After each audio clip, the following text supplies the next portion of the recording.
তা আপনি মাননীয় পররাষ্ট্রমন্ত্রী হয়ে বাংলাদেশের মুখপাত্র হয়ে যদি আপনার প্রতিটা বক্তব্যই এই সম্মানিত ভিউয়ার্স, আকবর টিভির পক্ষ থেকে তোমাদেরকে অভিনন্দন ও ধন্যবাদ। যারা এই চ্যানেলের মেম্বার হতে চাও, অবশ্যই তোমাদেরকে একটা রিকোয়েস্ট থাকবে, চ্যানেলটাকে সাবস্ক্রাইব করে দিও। সম্মানিত ভিউয়ার্স, সে আমাদের প্রবাসীদেরকে নিয়ে কথা বলেছে, অনেক বাজে মন্তব্য করেছে যে প্রবাসীর এইটা সেটা। তো একটা প্রবাসী যখন বাড়ি থেকে আসে, তাদের বাপ, তাদের মা, তাদের ফ্যামিলি, তাদের পরিবার ছেড়ে এসে 4000-5000 কিলোমিটার দূরে এসে কাজ করে, সারা দিন রাত কাজ করে, যখন একটা প্রবাসী সারা দিন রাত কাজ করে যখন একটু মোবাইলটা হাতে নেয়, আর হাতে নেওয়ার পর যখন এই নিউজটা শুনতে পায় যে আমাদেরকে নিয়ে বাংলাদেশের এক পররাষ্ট্রমন্ত্রী বাজে মন্তব্য করে, সম্মানিত ভিউয়ার্স, আপনারা তো বুঝতে পারছেন কেমন সুমন এবার পররাষ্ট্রমন্ত্রীকে দোলাই। অবশ্যই পাশে থাকবেন, ভিডিওটা প্রথম থেকে লাস্ট পর্যন্ত আশা করছি দেখে যাবেন, তাহলে সব কিছু বুঝতে পারবেন আমাদের সুমন ভাই কিভাবে পররাষ্ট্রমন্ত্রীকে দোলাই দিয়েছে সংসদে। কোনো পদ যদি থাকে, আমি মাননীয় প্রাইম মিনিস্টারকে বলবো যে ওনারে আরো বড় যদি ভালো কোনো পদ থাকে, যেখানে সব মনে করেন যে সৈয়দ বংশের লোকজন থাকে, খুব ব্রাহ্মণ সম্প্রদায়ের লোকজন থাকে, ওই জায়গার দায়িত্বে ওনারে দিয়ে দেন। কিন্তু সাধারণ মানুষ, নির্যাতিত নিপীড়িত মানুষের নেতা হিসেবে আমি মাননীয় পররাষ্ট্রমন্ত্রীকে বলবো যে যদি একটু শিকারও হয়, তাহলে মাননীয় প্রাইম মিনিস্টারের কাছ থেকে শিখেন। আমি যেহেতু পররাষ্ট্রমন্ত্রী ছিলাম, সেই জন্য আমাকে বলা হয়েছে সেই সম্পর্কে কিছু বলার জন্য। আমি আপনার আনন্দের সাথে বলতে চাই যে আমাদের বিভিন্ন রকম চ্যালেঞ্জ এসেছে, কিন্তু আমরা অত্যন্ত বঙ্গবন্ধুর সেই পররাষ্ট্রনীতি, সবার সাথে বন্ধুত্ব, কারোর সাথে বৈরেছে নাই। আর শেখ হাসিনার সম্পর্ক যে ট্রু ব্যালেন্স আপনার ফরেন পলিসি, এটা অর্জনের মাধ্যমে আমরা আমাদের সকল রাষ্ট্র তাদের সাথে সুসম্পর্ক আপনার প্রতিষ্ঠা করেছি। সৈয়দ সাইদুল হক 242, অভিগম 4। আপনার সময় 5 মিনিট। ধন্যবাদ মাননীয় স্পিকার। শুরু করিতেছি মহান আল্লাহর নামে। প্রতিটা মানুষের জীবনে কিন্তু কপালে লেখা থাকে না যে উনি মন্ত্রী হতে পারবেন। খুব অল্প মানুষের কপালে লেখা থাকে উনি মন্ত্রী হবেন। আর এরকম ভাগ্য যাদের থাকে, তারা মন্ত্রী হওয়ার পর মন্ত্রী হওয়ার সাথে সাথে কিছু দায়িত্ব তাদের উপর অর্পিত হয়। Every achievement comes with a responsibility. আপনার জীবনের প্রতিটা অর্জনই কিছু না কিছু দায়িত্ব নিয়ে আসে। আপনি যখন একটা মন্ত্রী হিসাবে আসেন, তখন আপনাকে বুঝতে হবে যে আপনি কোনো অঞ্চলের মন্ত্রী না, আপনি সারা বাংলাদেশের মন্ত্রী। সারা বাংলাদেশের মানুষ, পৃথিবীর যে জায়গায় থাকে না কেন, এই সকল মানুষের মন্ত্রী আপনি। আর আপনি যদি কখনো পররাষ্ট্রমন্ত্রী হন, তাহলে ধরে নিতে হবে সারা পৃথিবীর মানুষের বোধগম্য হয় এরকম কথা আপনারা দিয়ে পৃথিবীর মানুষ আশা করে। আমাদের মাননীয় পররাষ্ট্রমন্ত্রীর একটু দৃষ্টি আকর্ষণ করতে চাই। আমার মাননীয় পররাষ্ট্রমন্ত্রী, আমি জানি যে ওনার ভিতরে কোনো 2 নাম্বারই নাই, ওনার ইন্টেনশনের মধ্যে কোনো 2 নাম্বারই নাই। কিন্তু আমার কথা হচ্ছে যে বারবার ওনার বক্তব্য নিয়ে প্রবাসী এবং এই সরকার মুখোমুখি হবে কেন? আমাদের মাননীয় প্রধানমন্ত্রী জননেত্রী শেখ হাসিনা যেভাবে প্রবাসীদেরকে বিভিন্ন ভাবে সুবিধা দিয়ে প্রবাসীদের একদম কাছে নিয়ে আসার চেষ্টা করতেছেন, এই সময়ে মাননীয় পররাষ্ট্রমন্ত্রী যখন অর্ধেক বক্তব্য উনি বলতে চাচ্ছেন, আমি মাননীয় পররাষ্ট্রমন্ত্রীর কথা শুনছি, উনি বলতে চাচ্ছেন যে কেউ উনাকে টুইস্ট করে, উনার কথাগুলা টুইস্ট করতেছে। আপনি যখন প্রবাসীদেরকে বলছেন যে নবাবজাদা, আপনি কিন্তু বলতে পারতেন যে কিছু সংখ্যক প্রবাসী নবাবজাদার মতো আচরণ করেন। আপনি কিন্তু দেখেন, আপনার ভাই যখন সাবেক অর্থমন্ত্রী মাল মোহিত সাহেব যখন কথা বলতেন, উনি বয়স্ক মানুষ ছিলেন। অনেক সময় এই আপনি রাবিশ টাবিশ বলছেন, এগুলো মানুষ মেনে নিছে, কারণ উনি বয়স্ক মানুষ ছিলেন। কিন্তু আপনি যখন তার ভাই হয়ে, আপনি একজন শিক্ষিত মানুষ হয়ে যখন আপনি একদম জেনারেল ভাবে কথা বলেন যে প্রবাসীরা নবাবজাদা, তখন সব প্রবাসী তো আর আমার মতো ব্যারিস্টার না, আপনার মতো এরকম ফ্যামিলি থেকে আসে নাই যে আপনার সব এরকম বলিষ্ঠ কথা এবং লুকানো কথা, ভিতরের কথা সব স্বাভাবিকভাবে মেনে নিবে। প্রবাসীরা এমনি থাকে দুনিয়ার কষ্টে। প্রবাসীরা যেখানে নিজের দেশের বাইরে থেকে মানুষ একটু সম্মান আশা করে, মানুষ একটু সম্মানের সাথে কথা আশা করে।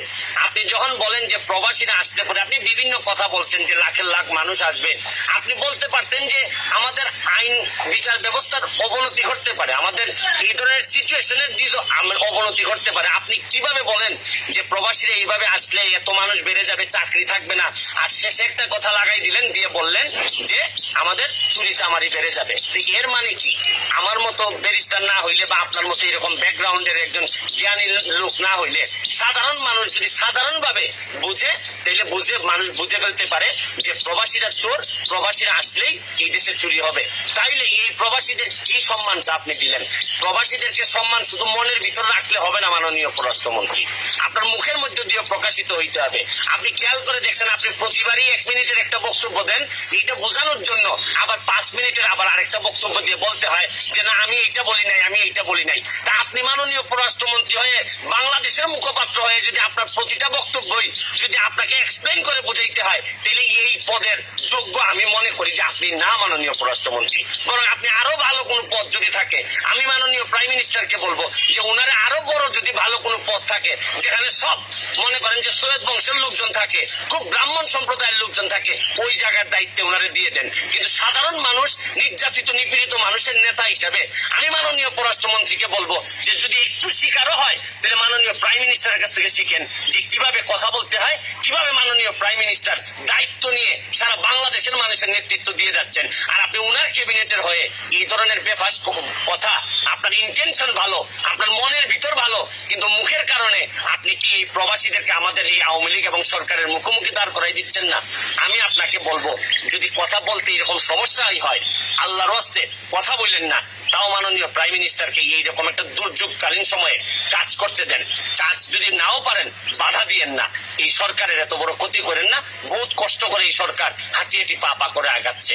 আবারও সবার জন্য শুভকামনা চেয়ে আমি আমার নিজের জন্য দোয়া চেয়ে যে আল্লাহ যেন কখনো এরকম পরিস্থিতির মুখোমুখি হইতে না হয় যে আমার এক বক্তব্যের জন্য আবার আমি বসে এক্সপ্লেন দিতে করতে না। ধন্যবাদ মাননীয় পররাষ্ট্রমন্ত্রী জনাব AK আব্দুল মোমেন।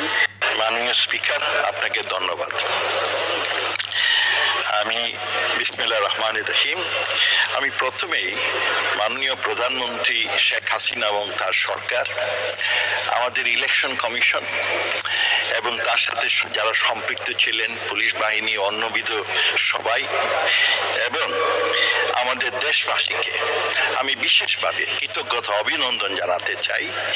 কারণ তারা একটা বিভিন্ন রকম প্রতিকূল পরিবেশে, বিভিন্ন রকম প্রপাগান্ডার মধ্যে, দেশে বিদেশে ষড়যন্ত্রের মধ্যেও তারা একটা সুন্দর আদর্শ নির্বাচন আমাদের দিয়েছেন, অসম্ভব সুন্দর নির্বাচন আমাদের দিয়েছেন। সেই জন্য তাদের প্রতি কৃতজ্ঞতা। আর সেই সাথে আমি আমার এলাকাবাসীকে ধন্যবাদ দিই যে বিভিন্ন রকম প্রতিকূল পরিবেশে তারা আমাকে বিপুল ভোটে দ্বিতীয়বারের মধ্যে জয়যুক্ত করেছেন। তাই তাদের প্রতি কৃতজ্ঞতা, ধন্যবাদ এবং দোয়া।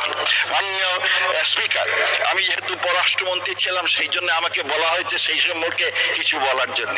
আমি আপনার আনন্দের সাথে বলতে চাই যে আমাদের বিভিন্ন রকম চ্যালেঞ্জ এসেছে, কিন্তু আমরা অত্যন্ত বঙ্গবন্ধুর সেই পররাষ্ট্রনীতি, সবার সাথে বন্ধুত্ব, কারোর সাথে বৈরেছে নাই।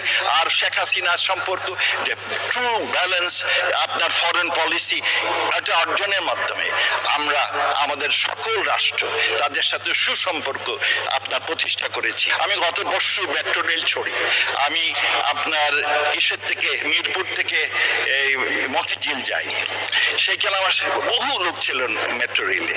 প্রতিদিন 2,40,000 থেকে 3 লক্ষ লোক এই মেট্রো রেল আপনার সেবা গ্রহণ করে। সব লোক খুব খুশি, এত ভিড়ের মধ্যে সবাই খুশি। জিজ্ঞেস করলাম আপনি এত সুখী কেন, খুশি কেন? আমার পাশে যিনি বসেছিলেন উনি বললেন যে তার মিরপুর থেকে আপনার মতিঝিল যেতে আগে 2 থেকে 2.5 ঘন্টা লাগতো, তাছাড়া হয়রানি, আপনার পলিউশন, আর এখন মাত্র আধা ঘন্টা লাগে। মাসে তিনি 100 ঘন্টা তার যাতায়াত বাবদ সেভ হয়। দেশের যে কিরকম একটা বিপুল পরিবর্তন, শুধু এটা না, তার সাথে আমাদের মাইল ফলক পদ্মা সেতু, তাতে আমার জাতীয় আয় 1.3% বাড়ছে। সেই সাথে আমার প্রাক্তন আপনার বড় ভাই প্রায়ত অর্থমন্ত্রী আব্দুল মুহিতের কথা স্মরণ করি, তিনি শেখ হাসিনার সরকারের হাতটাকে সবল করে শক্তিশালী করার জন্য আমাদের এই উন্নয়নের আপনার ভিত্তিমূল সৃষ্টি করেছেন। আর বিশেষ করে মাননীয় প্রধানমন্ত্রীর এই স্বপ্ন যাতে আমরা অর্জন করতে পারি, সেই আশা রেখে আমি একে শেষ করছি। জয় বাংলা, জয় বঙ্গবন্ধু। ধন্যবাদ মানুষ সদস্য। তো আমার জানা মতে আমি বলতে চাচ্ছি, সে যে প্রবাসীদেরকে সম্মান দিয়ে কথা বলে, সবাইকে সম্মান দিয়ে যে কথা বলে, আগে যা বলছে এখন থেকে যেন সকল প্রবাসীদেরকে সম্মান দেওয়া হয়, আমি এটা চাই। বাংলাদেশ প্রধানমন্ত্রীর কাছে। ভালো থাকবেন, সুস্থ থাকবেন। ভিডিওটা কেমন লেগেছে অবশ্যই কমেন্টস করে জানাবেন, আর কমেন্টস করতে অবশ্যই ভুলবেন না। ভালো লেগে থাকলে অবশ্যই একটা সাবস্ক্রাইব করে দিন। তো আজকের মতো বিদায় নিচ্ছি। আল্লাহ হাফেজ। আসসালামু